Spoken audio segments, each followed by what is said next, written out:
الرجیم بسم اللہ الرحمن الرحیم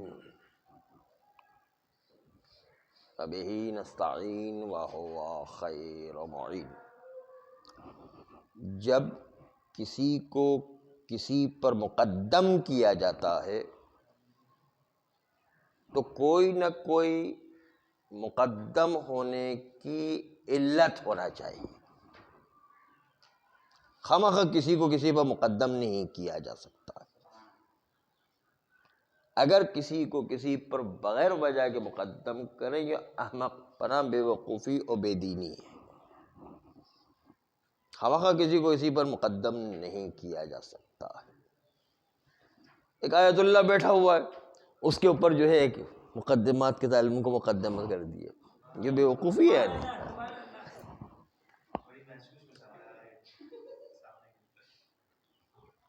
ہے کہ نہیں؟ یہ بے وقوفی ہے نہیں یا بے دینی ہے نہیں؟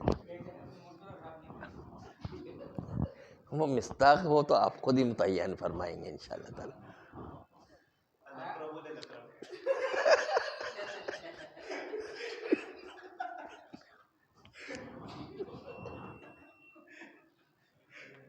جب کبھی کسی کو کسی پر مقدم کریں گے تو مقدم کی علت 5 میں سے کوئی ایک علت ہونا چاہیے۔ تقدم بالشرافت و فضیلت،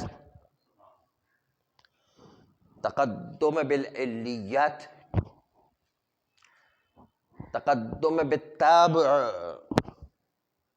تقدم بالزمن یا تقدم بالمکان۔ آئیے پہلے اس کی تفصیل سن لیجئے، پھر اصل شرعی مسئلے کو شروع کریں گے۔ تقدم بالفضیلت و شرافت یہ ہے کہ سادات کرام غیر سادات پر فضیلت رکھتے ہیں، ذاتی طور پر باقی اور عوارض و خصوصیات آ جائے وہ ایک الگ مسئلہ ہے، لیکن چونکہ پیغمبر اسلام اور ائمہ معصومین کی طرف نسبت رکھنے کی وجہ سے ان کے اندر شرافت ہے، فضیلت ہے، ان کا احترام دوسرے غیر سادات پر مقدم ہے۔ استاد فضیلت رکھتا ہے شاگرد پر، اس لیے استاد کا احترام مقدم ہے۔ اسی طریقے سے جو ہے باپ شرافت رکھتا ہے بیٹے پر، عمر رسیدہ غیر عمر رسیدہ پر شرافت رکھتا ہے۔ عمر کا بھی ایک احترام اسلام نے رکھا ہوا ہے۔ بڑی عمر والے خالی جو ہے وہ ایسا نہیں کہ خلافت ہی کے مسئلے میں آیا کرتے،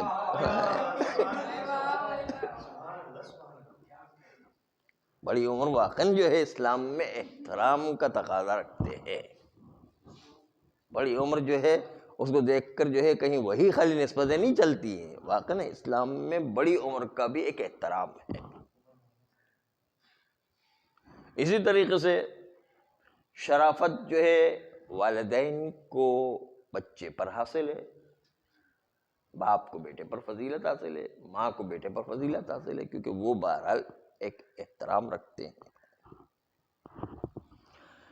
تو شرافت غیر شرافت پر مقدم ہوا کرتی ہے، فضیلت غیر فضیلت پر مقدم ہوا کرتی ہے، اس کو کہتے تقدم بالشرافت والفضیلت۔ دوسری چیز ہے تقدم بالعلیات، کہ ہمیشہ علت معلول پر مقدم ہوا کرتا ہے۔ جیسے آگ، اس سے حرارت پیدا ہوتی ہے تو آگ مقدم حرارت پر۔ چابی علت ہے تالے کو کھولنے کے لیے تو چابی مقدم ہے کھلنے کے اوپر، کہ پہلے چابی ہوگی تو تالا کھلے گا، ورنہ چابی ہی نہیں تو تالا کیا کھلے گا۔ تو علت ہمیشہ معلول پر مقدم ہوا کرتی ہے، تقدم بالعلیات کہلاتا۔ تیسرا تقدم بالتعب، کہ طبیعی طور پر کچھ چیزیں دوسرے پر مقدم ہوا کرتی ہیں، اس کو کہتے تقدم جز بر کل، جز ہمیشہ کل کے اوپر مقدم ہوا کرتا ہے، یہ تقدم بالتبعیت میں آتا ہے۔ جیسے پہلے اینٹ، گارا، لوہا، لکڑی اور سامان ہوگا تو بلڈنگ کھڑی ہوگی، بلڈنگ کل ہے، اور یہ اینٹ، گارا، مٹی اور یہ سیمنٹ وغیرہ جو ہے یہ اس کے اجزاء ہیں۔ تو جز مقدم بلڈنگ بننے پر، پہلے اجزاء ہوں گے تو بلڈنگ وجود میں آئے گی، ورنہ بلڈنگ کیسے وجود میں آئے گی؟ جز ہمیشہ کل کے اوپر مقدم ہوا کرتا ہے، اس لیے کہ جز ہی سے تو مرکب کر کے ایک کل کو بنایا جاتا ہے۔ تقدم بالزمان، زمانے کے اعتبار سے مقدم ہو تو اس لحاظ سے وہ تقدم رکھتا، جیسے گزشتہ نسلیں زمانے کے اعتبار سے ہم پر مقدم ہیں، کیونکہ زمان کے لحاظ سے مقدم ہو۔ کچھ لوگ مکان کے لحاظ سے مقدم ہوا کرتے ہیں، جیسے پیش امام مقدم ہے مامومین کے اوپر، کیونکہ مکان کے اندر آگے پیش امام کو کھڑا ہونا ہوتا ہے، اس لیے تقدم بالمکان ہے۔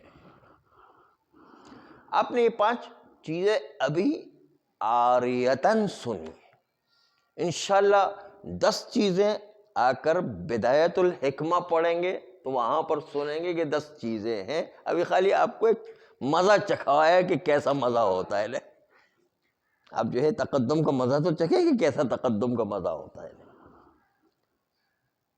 جس طرح تقدم کی کوئی نہ کوئی وجہ ہونا چاہیے، بغیر وجہ کے کوئی تقدم دیتا ہے تو یہ بے وقوفانہ کام کر رہا ہے، بے دینی کا کام کر رہا ہے۔ جس طرح ہم کسی چیز کو منحصر کرتے ہیں تو منحصر کرنے کی کوئی دلیل ہونا چاہیے کہ ہم اماموں کو 12 ہی میں کیوں منحصر کرتے ہیں، 13 امام کیوں نہیں ہے، 15 امام کیوں نہیں ہے، 16 امام کیوں نہیں ہے، یا کم کیوں نہیں، 10 کیوں نہیں ہے، تو اس کی کوئی وجہ ہوتی ہے۔ کسی چیز کو کسی عدد میں منحصر کرے تو اس کی بھی کوئی علت ہوا کرتی ہے، بغیر علت کے کوئی کام نہیں ہوا کرتا ہے۔ ہاں دلیل ہونا چاہیے کہ 12 امام ہی کیوں ہیں۔ اسی لیے علامہ اقبال نے، بات جو ہے بہت لمبی ہو جائے گی، نہیں چھوڑ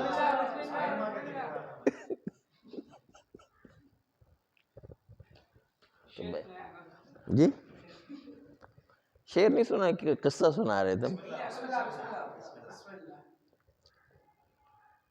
ایران سے ایک عالم آئے تھے جو بہت بڑے فلسفی تھے، اور آنے کے بعد انہوں نے اتفاق سے وہ لاہور ہی میں ٹھہرے ہوئے تھے۔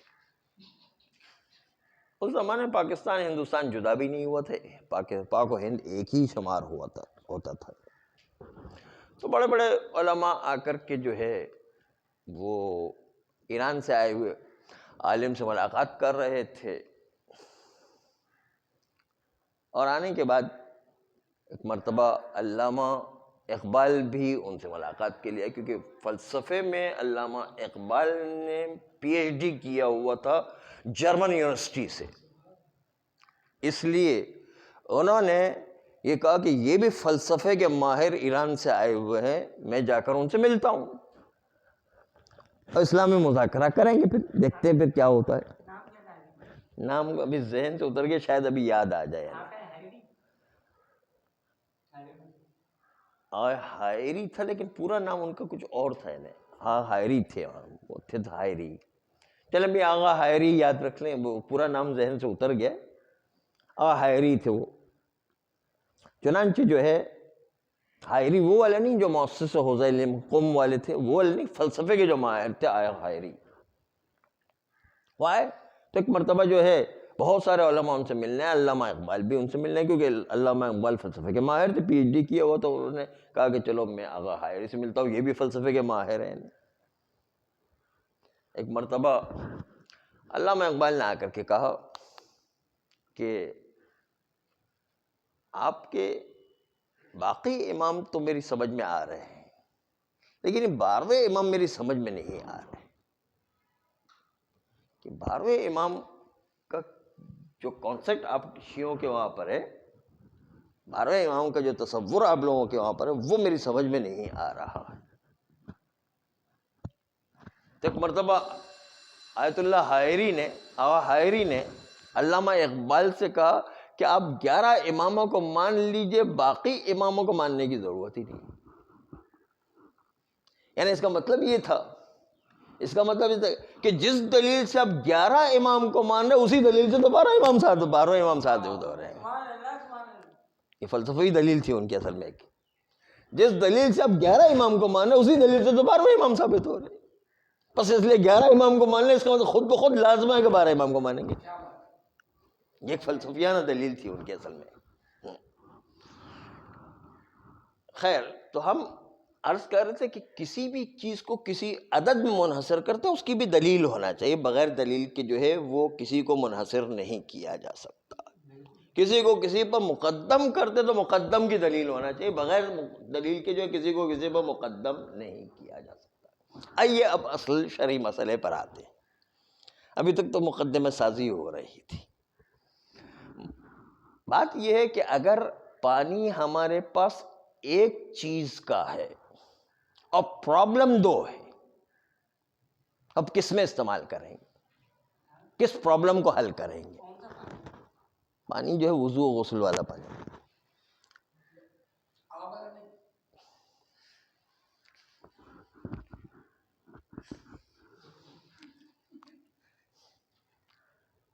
یہ ممبر والا مسئلہ نہ ہو تو کچھ اور جملہ کہتے ہیں، چلے ممبر کا تقاضا۔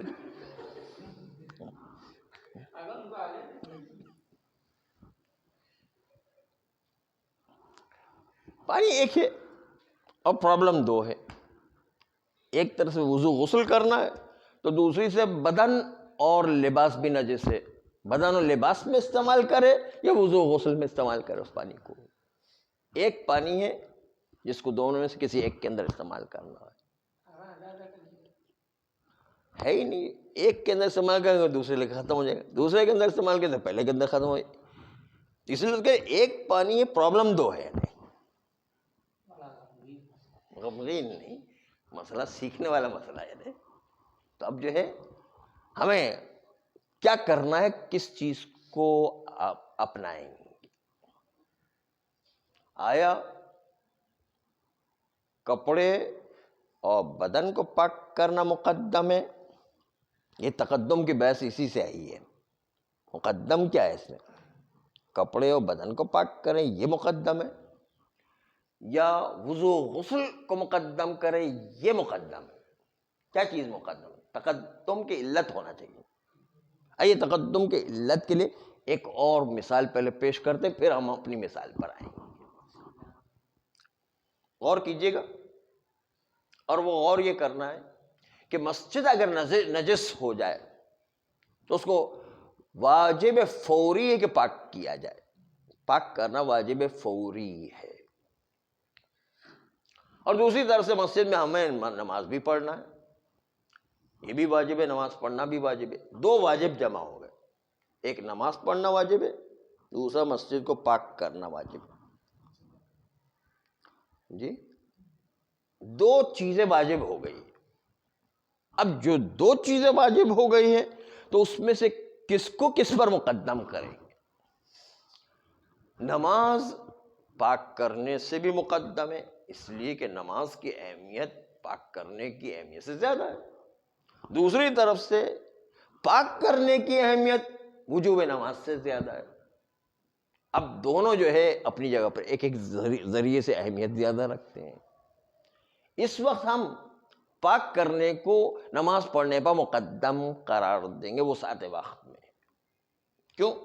اس لیے کہ پاک کرنا واجب فوری ہے، اس کو فوراً پاک کرنا واجب ہے۔ جتنی دیر کریں گے، دیر کرنے کا بھی انسان گناہگار ہو جایا کرتا ہے۔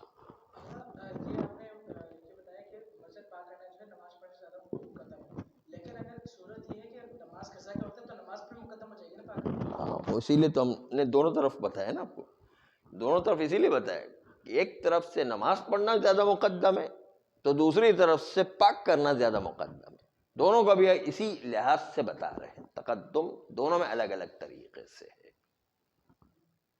اب الگ الگ ہو جائے.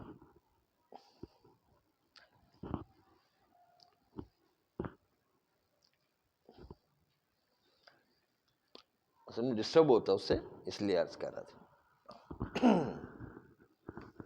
تو عرض کر رہا تھا کہ پاک کرنا زیادہ مقدم ہے یا نماز پڑھنا زیادہ اہم ہے. اگر وسعت وقت ہے تو پاک کرنا زیادہ اہم ہے، اس لیے کہ پاک کرنا واجب فوری ہے اور نماز واجب مؤثر ہے نا، اس کے اندر وسعت وقت ہے. اس لحاظ سے جو ہے پاک کرنے کو پہلے انجام دیں گے، پھر چونکہ نماز کا وقت تو باقی ہی ہے اس لیے بعد میں ہم نماز پڑھ سکتے ہیں. تو اس لحاظ سے پاک کرنے کا رتبہ مقدم ہوگا کیونکہ وہ واجب فوری کا اس میں عنوان دیا گیا ہے، فوری کی وجہ سے مقدم ہوگا. لیکن جب آخر وقت ہو، ایک طرف نماز بھی قضا ہو رہی ہے تو دوسری طرف سے پاک کرنا بھی واجب فوری ہے، تو اب کیا کریں؟ اب تو مسئلہ پیش آ گیا نا. دونوں فوری ہو گئے، نماز بھی فوری ہے اور پاک کرنا بھی فوری. نماز فوری اس لیے کہ نماز قضا ہو رہی ہے، اور پاک کرنا فوری اس لیے کہ اس کو فوری اس کی ذاتی طور پہ پاک کرنا فوری ہوا کرتا ہے. دونوں جو ہے فوری ہے، کیا کریں؟ تو اس وقت نماز کی اہمیت زیادہ ہے کہ نماز قضا نہ ہونے. اگرچہ کہ پاک کرنے میں تھوڑی تاخیر ہو جائے گی، کوئی بات نہیں، پہلے نماز پڑھیں کیونکہ نماز قضا نہ ہو جائے. کیونکہ نماز کی اہمیت پاک کرنے کی نسبت زیادہ ہے اگر فوری کو مد نظر نہ رکھا جائے. اور یہاں پر فوری کو مد نظر نہیں رکھیں گے اس لیے کہ دونوں فوری ہو گئے اس لیے جو ہے نماز زیادہ اہمیت رکھتی ہے. چنانچہ نماز پہلے پڑھیں گے، پھر جیسے ہی نماز ختم ہوں گے فوراً جو ہے مسجد کو پاک کریں گے. تو آپ نے دیکھا کبھی کبھی تقدم دو الگ الگ جہت سے ہوا کرتا ہے. تو یہاں پر بھی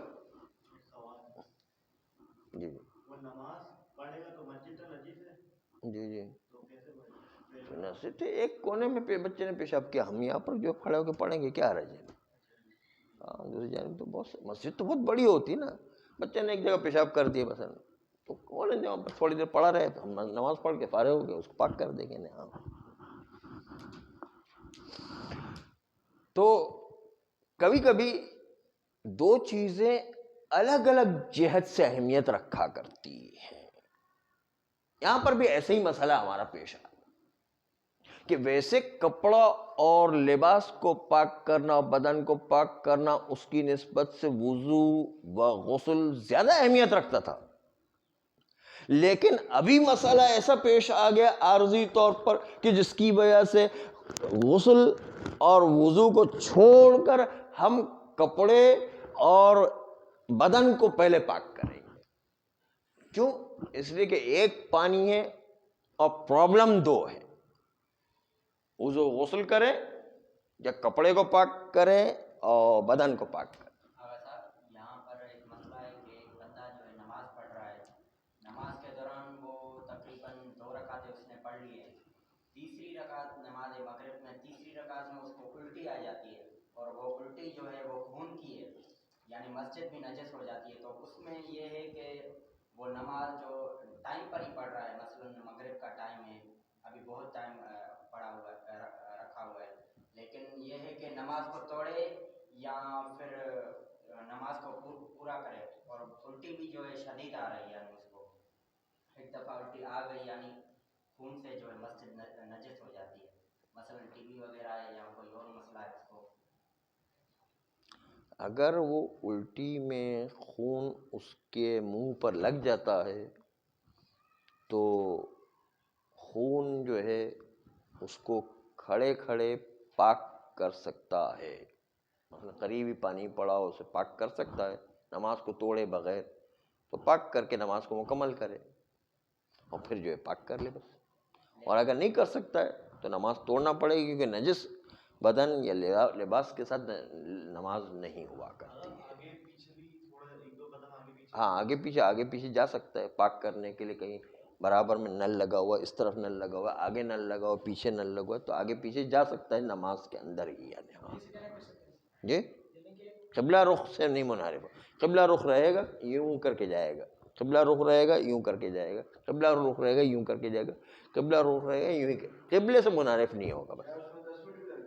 ہاں کوئی مسئلہ نہیں ہے، کیونکہ جو پاک کرا وہ نماز کی حالت میں ہے۔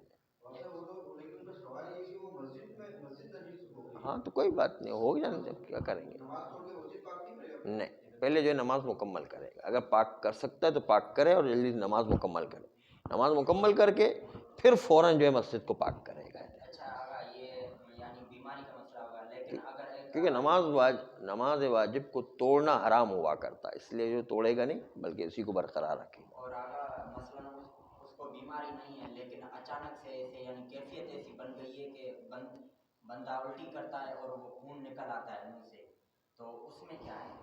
اگر خون ایسا ہے کہ جس طرح گولی بندوق سے نکلتی ہے اور بالکل منہ میں ٹچ کیے بغیر جو نکل جاتی ہے، تو اس کا تو منہ نجس ہی نہیں ہوا، اسی طرح نماز کنٹینیو رکھے بس، ٹھیک ہے، نجس ہی نہیں ہوا تو کنٹینیو رکھنا۔ اور اگر کیفیت ایسی بن جاتی ہے کہ بندہ جو ہے بالکل یعنی جو ہے سمجھ رہا ہے کہ یعنی نقصان ہے مجھے، کوئی اور تکلیف ہو سکتی ہے، ہاں اگر جو ہے وہ اور کوئی عسر و حرج کا مسئلہ ہے، جان کا مسئلہ ہے، یا بیماریوں کا مسئلہ ہے، یا جو ہے کوئی اعضاء خراب ہو جانے کا مسئلہ ہے، تو ایک الگ مسئلہ ہے، اس کی وجہ سے نماز توڑنے کی بھی اجازت ہوا کرتی ہے، وہ ایک الگ مسئلہ ہے۔ علامہ سید ابو القاسم حائری ہائی ریزن، ٹھیک۔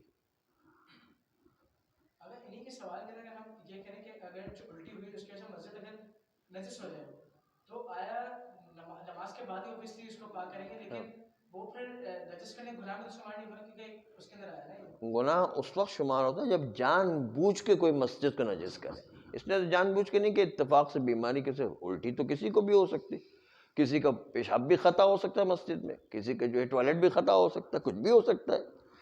یہ آدمی جو ہے یہ نہ سوچے انسان سے کوئی بھی غلطی ہو سکتی ہے، تو کبھی بھی کچھ ہو سکتا ہے، بیماری تو بیماری ہے۔ ہاں۔ تو اصل ہمارا جو ٹاپک تھا اس سے بہت دور جا رہے ہیں، آہستہ آہستہ ٹاپک پر آئیں تو اچھا ہوگا۔ ہم جو ہے اصل ٹاپک کوئی بیان نہیں کر پا رہے، بار بار درمیان میں کٹ جاتا ہے مسئلہ۔ تو اصل میں تقدم کی بات کر رہے تھے کہ ہمیں لباس کو پاک کرنا اور بدن کو پاک کرنا یہاں مقدم وضو اور غسل کی نسبت ہے۔ کیوں؟ اس لیے کہ وضو اور غسل میں پانی ختم کر دیا تو اب کپڑے اور بدن کو کون پاک کرے گا؟ نہیں، پانی سے ختم ہو گیا نا، کچھ بچتا نہیں۔ لیکن ہم نے اگر جو ہے بدن اور کپڑے کو پاک کر لیا پانی سے، تو اب کم سے کم جو ہے بدن اور لباس تو پاک ہو گئے، وضو اور غسل کے بجائے تیمم کر کے نماز پڑھ لیں گے تو راستہ موجود ہے، یعنی وضو اور غسل کے بدلے میں راستہ موجود ہے، جبکہ یہ کپڑے اور بدن کو پاک کرنے کا کوئی راستہ ہی موجود نہیں ہے، اس لیے یہاں پر اس کو مقدم قرار دیا جائے گا، اس کی اہمیت زیادہ بڑھ جاتی ہے۔ بس اس لیے پرابلم کو اس طرح حل کیا جائے کہ جس میں دونوں کے دونوں پرابلم حل ہو جائے، تو دو پرابلم حل ہونا یہ زیادہ بہتر ہے اس کی نسبت کہ ایک پرابلم کے بعد دوسرے پرابلم میں اٹک کر کے رہ جائے اور اس کے بعد پانی ہی نہیں ہے تو اب کیا کریں۔ اس لیے ہم پہلے لباس اور بدن کو پاک کریں گے اور وضو و غسل کے لیے تیمم سے کام چلائیں گے، اس طرح ہماری پوری نماز طہارت کے ساتھ وجود میں آ جائے گی۔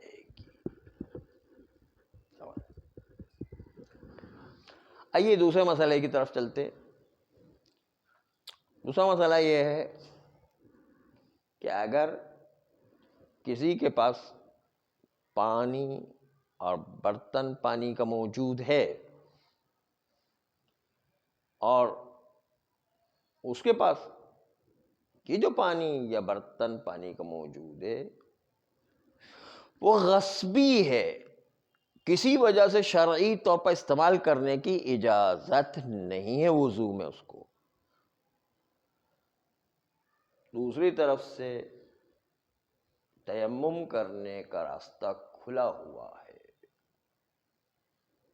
تو اس وقت ہم تیمم کرنے کا راستہ موجود ہے، کھلا ہوا ہو، یعنی پتھروں، ڈھیلے اور مٹی سے وہ تیمم کر سکتا ہے۔ چنانچہ اس وقت پانی ہے لیکن اس کا راستہ بند ہے، اس لیے کہ وضو غسل غصبی پانی سے انجام نہیں دیا جا سکتا ہے، حتیٰ جس برتن میں غصبی پانی ہے اس برتن کو بھی استعمال نہیں کر سکتے ہیں۔ تو پھر پانی کے استعمال کرنے کا جب راستہ بند ہے تو اب کیا کریں گے؟ غصبی پانی استعمال نہیں کریں گے، ہم اس کے بجائے مٹی کے ذریعے سے تیمم انجام دیں گے، اور تیمم انجام دے کر اپنا کام چلائیں گے، تاکہ تیمم کے ذریعے سے بالکل صاف ستھری نماز ہو، نہ غصبی نماز ہو جائے۔ غصبی نماز سے ہمیں پرہیز کرنا ہے۔ بس آپ نے دیکھا کہ یہاں پر پانی موجود ہے لیکن استعمال نہیں کر سکتے، اس کو استعمال کریں گے تو غصبی ہو جائے گا۔ تو غصبی کی نسبت سے مباح مٹی کو استعمال کرنا زیادہ مقدم ہے، کیونکہ وہ کسی کا حرام پہلو اس میں موجود نہیں ہے۔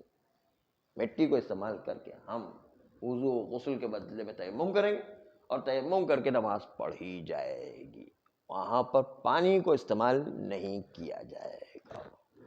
صلی اللہ علیہ وسلم۔